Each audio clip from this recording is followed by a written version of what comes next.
2 araw matapos kuyugin ng China Coast Guard ang mga bangka ng Pilipinas na papunta sa BRP Sierra Madre sa Ayungin Shoal nitong Lunes, may namataang 2 warship ng China malapit sa Onok Island sa Balabac, Palawan.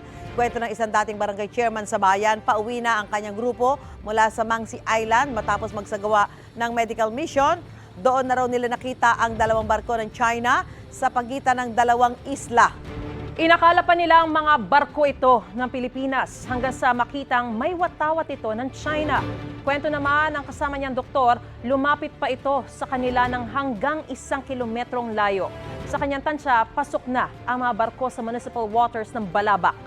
Kinumpirma ng isang tauhan mula sa AFP Western Command ang nasabing Chinese warships. Sinubukan ng GMA Integrated News sa hingan sila ng pahayag pero wala pa silang tugon. Kapuso, para laging una ka sa mga balita, bisitahin at mag-subscribe sa GMA Integrated News sa YouTube. Sa mga kapuso abroad, samahan nyo kami sa GMA Pinoy TV at sa www.gmanews.tv.